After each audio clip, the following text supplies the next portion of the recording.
रोजों में रहो, आत्मा से परिपूर्ण होते जाओ, चर्च मिस मत करो। इसीलिए क्योंकि आप नहीं जानते कि कल का दिन हमारे लिए कैसा होगा। हमने नहीं देखा, ये सब कुछ परमेश्वर के हाथों में है। और उस सर्वशक्तिमान परमेश्वर को याद करेंगे, पुकारेंगे, दुहाई देंगे, तो हमारी दुहाई क्यों ना सुनेगा वो। धर्मी जन जब भी पुकारता है वो सुनता है। मैंने आपको बताया था कि आप पुकारोगे वो आपको उत्तर देगा। संकट के समय वो आपको बचाएगा, फिर से उठ खड़ा करेगा। जो हवा की बाट होते वो नया बल प्राप्त करेंगे, वो कभी थकत कभी श्रमित नहीं होंगे। आमीन। हम एस्तर की पुस्तक में जाएंगे।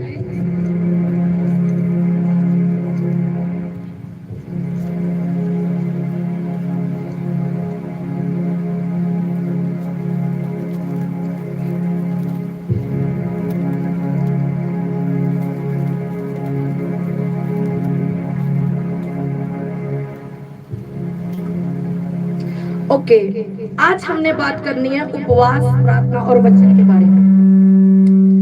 एस्तर 4 बाब, साउंड थोड़ा कम करो। एस्तर 4 बाब 15 वचन हम आज फिर से शेयर करेंगे। तब एस्तर ने मोर्दके के पास ये कहला भेजा, तू जा। परमेश्वर मुझसे बातें कर रहे थे तो मैं नोट कर रही थी।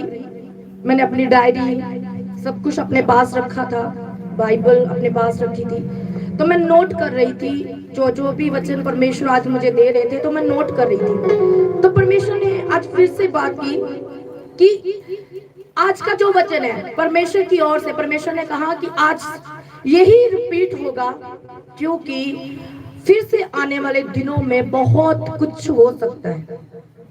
जो आत्मा में रहेंगे, प्रार्थना में रहेंगे, रोजों में रहेंगे, परमेश्वर हमें एक चिन्ह दिखाता है आगे बढ़ने का। जो घटना हुई आप सबको ये पता है कि क्या हुआ है, क्यों फ्राइडे चर्च नहीं लगी। तो ये नहीं कि हम पर परीक्षाएं आ नहीं सकती, आ सकती हैं, बाइबल कहती है, लेकिन इनमें से हमें निकलना कैसे है? प्रार्थना से, वचन से, उपवास से। अगर इस चर्च में जीता परमेश्वर ना होता तो पता नहीं क्या होता।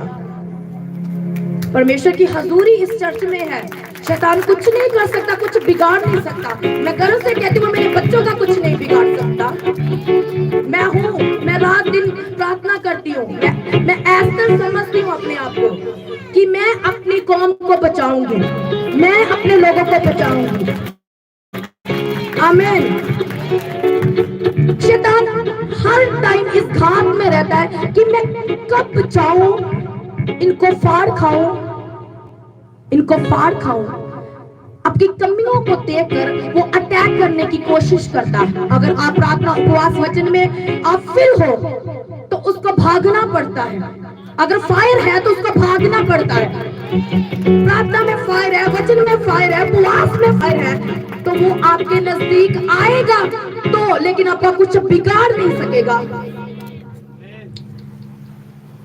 बहुत लोग मुझसे मिलते हैं, मुझसे बातें कर रहे हैं, तो ओके, आप कैसे प्रार्थना करते हो? आप रोजों में, ऐसे पास्टर भी मुझे इन दिनों में मिले जिन्होंने मुझसे ये पूछा।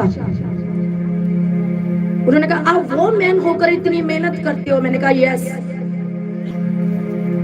मैं परमेश्वर में रहती हूँ, आत्मा में रहती हूँ। इंसान कुछ भी नहीं कर सकता, वो कोशिश कर सकता, क्योंकि जब हमने आगे बढ़ना है, नेक्स्ट अभिषेक में जाना है, तो वो कुछ ना कुछ करता है। हमें रोकना कैसे है? प्रार्थना से, उपवास से, वचन से। हमें मेडिटेट करना है, ध्यान रखना। अगर आपने भी बचना है शैतान से, आप चाहते हो हम घर से निकले, हम सुरक्षित वापस आए, तो क्या करके जानी है? प्रार्थना। अरे परमेश्वर के स्वर्गदूत आपके साथ रहते हैं, आपको